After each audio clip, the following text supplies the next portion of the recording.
did you decide to get into automotive vlogging? Okay. So, nagsimula kasi ako, sir, hobby lang siya. So, mahilig lang ako sa kotse, tapos nagda-drive-drive, tapos sabi ko, may napanood pala akong vlog. So, makeup vlog siya. Napanood ko sa Jessica Soho. So, sinabi niya doon, 6 digits daw yung kita niya, tapos nagvo-vlog lang daw siya ng makeup. So, sabi ko, kaya niya yun sa makeup? Parang kaya ko rin yun sa kotse, ah. So, isa yun sa mga reasons. So, isa pa, gusto ko kasing maging motovlogger. Kaya sir, yung pangalan namin, 'di ba, Riding in Tandem kasi nag-start din kami sa motorcycle. So, gusto kong magmotor, gusto kong maging motovlogger gaya nila J-Mac. Tapos tinry ko lang din. So, yung unang mga videos namin, sir, motor talaga. Tapos kaya riding in tandem siya kasi ako 'yun at saka yung wife ko, nahuli kami ng mga classmates niya. Sabi, "Ano kayo riding in tandem?" Yun.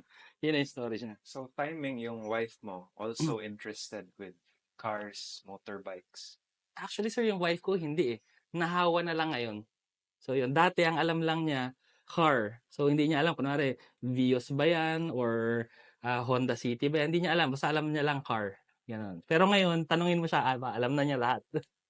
So you do everything, the editing, content creation, ikaw nag-direct lahat, kayo Na- nag-brainstorm kayo.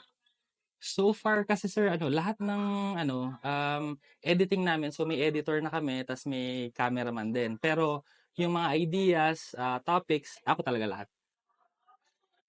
So it started with motorbikes, then nag-shift kayo to cars. Ako. Do you do other types of content like family, child, raising children? Meron bang ganun na peg? So far sir, talagang kotse pero minsan meron na kaming mga electric bikes, EVs, 'yan. Tapos minsan may konting lifestyle kasi sinasama ko sila sa mga trips, pupunta kami sa ganitong lugar gamit yung ganitong kotse. So 'yun, nafi-feature na rin yung kotse tsaka yung pinupuntahan namin. Did you realize that you would come this far? Marami na kayong followers, subscribers. Sir, sa totoo lang, hobby lang talaga siya, sir. So, wala akong expectation kung ano yung mangyayari. Parang ini-enjoy ko lang yung nado-drive ko na kotse, ini-enjoy ko lang yung ginagawa ko. Tapos parang patagal ng patagal, teka, nag-iiba na 'to, ah. Parang, teka lang, okey pala 'to, ah. So you're also monetizing Yeah. ngayon.